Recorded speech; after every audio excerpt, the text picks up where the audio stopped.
Hello বন্ধুরা, কেমন আছেন সবাই? আশা করি সবাই ভালো আছেন। আমাদের চ্যানেলটি সাবস্ক্রাইব করুন আর এই গল্পটি পড়ার সময় অবশ্যই সাউন্ড অফ করে নিন। অর্ধাঙ্গিনী পার্ট 20, লেখা হুমায়রা ইসলাম। সবাই ভালো থেকো, একজন আরেকজনের খেয়াল রেখো, যদি পারো দোয়া করো আমি যেন আর কখনো এই বাড়িতে ফিরে না আসি। মাহিমকে ভালোবেসে যেন আমি আমার জীবন অতিবাহিত করতে পারি। আর সাজিদ, ভালো করে পড়াশোনা করবি, জীবনে অনেক বড় হবি।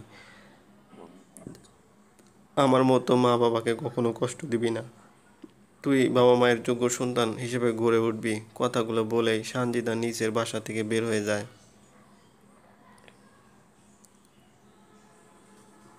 সানজিদার কষ্টে বুক ফেটে যাচ্ছে। সে জানতো নিজের পছন্দে বিয়ে করলে বাবা বা পরিবারের সাথে সম্পর্ক নষ্ট হয়, কিন্তু তার জীবনটা আজ ভিন্ন। মা বাবার পছন্দের ছেলেকে বিয়ে করতে গিয়েও মা বাবার সাথে সম্পর্কে ইতি টানতে হলো। সানজিদা রাস্তায় দাঁড়িয়ে নিজের বাসার দিকে চেয়ে থাকে, চোখ থেকে পানি পড়ছে। যে বাবা মা তাকে জন্ম দিল, সেই বাবা মা আজ এত বড় কষ্ট দিল।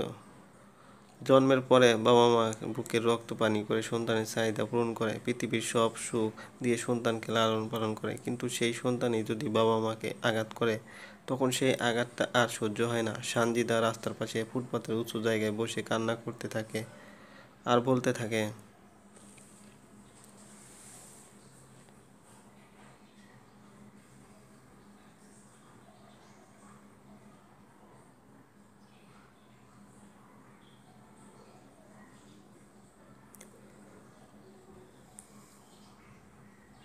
হে প্রভু, আমার মতো সন্তান যেন আর কোনো বাবা মায়ের না হয়। আমার মতো কেউ যেন তার বাবা মাকে এত কষ্ট না দেয়।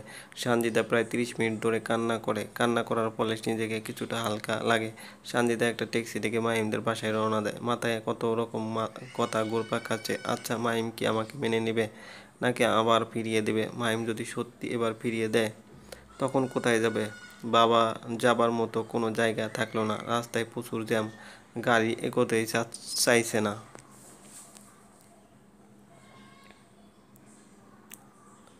প্রায় 3:41 জার্নি করার পর সানজিদা মাহিমের বাসার সামনে এসে উপস্থিত হয়। বাসা খুঁজে বের করতে সানজিদা এত কষ্ট হয়নি। রাস্তার সাথে বাসা। সানজিদা ট্যাক্সি বিদায় করে দিয়ে মাহিমদের বাসার মেইন গেটে এসে দাঁড়ায়। সানজিদা আনইজি ফিল করছে। হঠাৎ করে এভাবে চলে আসার কারণে কে কী বলবে বা ভাববে আল্লাহ জানে। সানজিদা কলিং বেলে চাপ দিলে তন্নি এসে দরজা খুলে দেখে সানজিদা দাঁড়িয়ে আছে। সানজিদাকে দেখে তন্নি হাঁ করে তাকিয়ে থাকে। তন্নি বুঝতে পারছে না মাহিম সত্যি সত্যি এসেছে নাকি সে ভুল দেখছে। তন্নি দু হাত দিয়ে দু চোখ কষলে আবার সানজিদার দিকে তাকায়। না, সত্যি দেখছে। তন্নি বলে,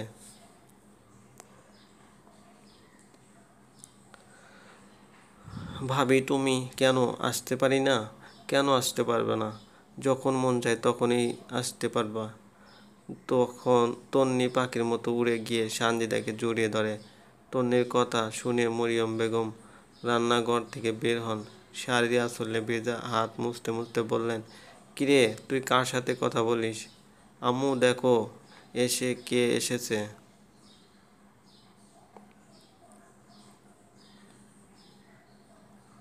কে এসেছে? মরিয়ম বেগম দরজার কাছে এসে সানজিদাকে দেখে বাকরুদ্ধ হয়ে যান।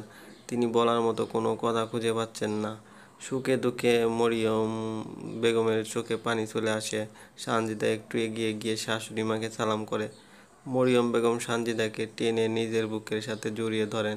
চোখ দিয়ে পানি পড়তে থাকে। সানজিদা মরিয়ম বেগমের চোখের পানি মুছে দিয়ে বলে, আমি এসেছি দেখে হয়তো তুমি খুশি। আপনি খুশি হননি? 100 মারবো। কে বলল তুই এসেছিস বলে আমি খুশি হইনি? তাহলে তখন থেকে কান্না করছো কেন? সুখে কান্না করছি আমি। ভাবতেই পারিনি তোকে আবার কোনো দিন দেখতে পারবো। তোর মা বাবা কেমন আছে? ওরা তোকে আসতে দিল? মরিয়ম বেগমের কথা শুনে সানজিদার মুখটা কালো হয়ে যায়। সানজিদা মাথা নিচু করে বলে, আমি সারা জীবনের জন্য তোমাদের কাছে চলে এসেছি।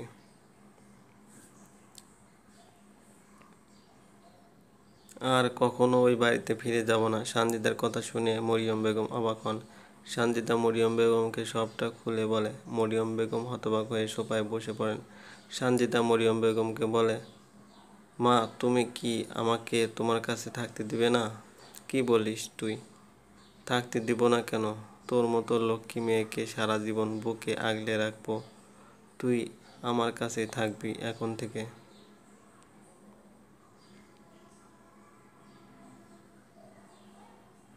তোর জন্য আমার ছেলেটা কত কষ্ট পাচ্ছে, তোকে আমার ছেলেটা বড্ড বেশি ভালোবাসে, কিন্তু মুখ ফুটে বলতে পারে না। তোকে ফিরিয়ে দিয়ে কত কেঁদেছে, কত কষ্ট পেয়েছে, কিন্তু একটিবারও মুখে স্বীকার করেনি। তোর অপেক্ষায় এখনো আছে। মাহিমের কথা শুনে সানজিদা অস্থির হয়ে যায়। তার ইচ্ছে করছে এখনই মাহিমকে গিয়ে জড়িয়ে ধরতে। সানজিদা আর মরিয়ম বেগম কথা বলছে, এমন সময় তন্নি যায় মাহিমের রুমে। মাহিম বসে বই পড়ছে। তন্নি গিয়ে মাহিমের হাতে থেকে একটা বই নিয়ে কেড়ে নিয়ে মাহিম বলে, বইটা নিলি কেন? দরকার আছে, তোর জন্য একটা গুড নিউজ আছে। কি গুড নিউজ? গুড নিউজ না, সারপ্রাইজ আছে, মহা বড় সারপ্রাইজ। মাত্র বললি গুড নিউজ, আবার এখন বলছিস সারপ্রাইজ। এত কথা বাড়াচ্ছিস কেন? চল তো, গুড নিউজ সারপ্রাইজ দুটাই। এখন বাইরে চল, তাহলে বুঝবি। তন্নি মাহিমকে জোর করে বাইরে নিয়ে আসে। ড্রয়িং রুমে মরিয়ম বেগমের সাথে বসেছিল। তন্নির কথা শুনে সানজিদা তন্নির দিকে তাকিয়ে দেখে তন্নির সাথে মাহিমও। সানজিদা মাহিমকে দেখে দাঁড়িয়ে যায়। মাহিমও বড় রকমের চমক পায়।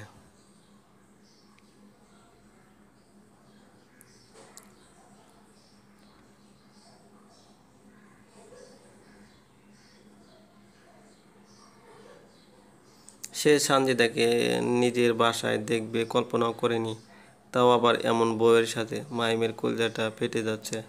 সানজিদা ঠিক আগের মতোই আছে। এই 3 মাসে আর কোনো রকম পরিবর্তন হয়নি, তবে গায়ের রংটা আগের মতো এত উজ্জ্বল লাগছে না, কিছুটা ড্যাম হয়ে গেছে। এত কিছুর পর আজ সানজিদাকে স্বর্গের পরীর মতো লাগছে। মাহিম অপলকে সানজিদার দিকে তাকিয়ে থাকে। সানজিদাও মাহিমকে দেখতে থাকে। মাহিমকে চেনাই যাচ্ছে না, চেহারার অনেক পরিবর্তন। গাল ভর্তি এলোমেলো দাড়ি, শরীর শুকিয়ে গেছে, গায়ের রং চকলেট কালার হয়ে গেছে, চোখগুলো যেন ভিতরে বসে গেছে। আগের মাহিম আর এখনের মাহিমের মাঝে যেন আকাশ পাতাল পার্থক্য। সানজিদার কান্না চলে আসে। কতটা কষ্টে থাকলে একজন মানুষের এমন করুণ পরিণত হতে পারে। সানজিদা জানে মাহিম তাকে পাগলের মতো ভালোবাসে। শুধুমাত্র তার সুখের জন্যই মাহিম সেদিন এমন সিদ্ধান্ত নিয়েছিল। চলবে বন্ধুরা, এই গল্পটি যদি ভালো লাগে অবশ্যই লাইক কমেন্ট শেয়ার করবেন। আরেকটি কথা, আমাদের চ্যানেলটি যদি সাবস্ক্রাইব না করে থাকেন প্লিজ সাবস্ক্রাইব করুন। ধন্যবাদ, ভালো থাকবেন।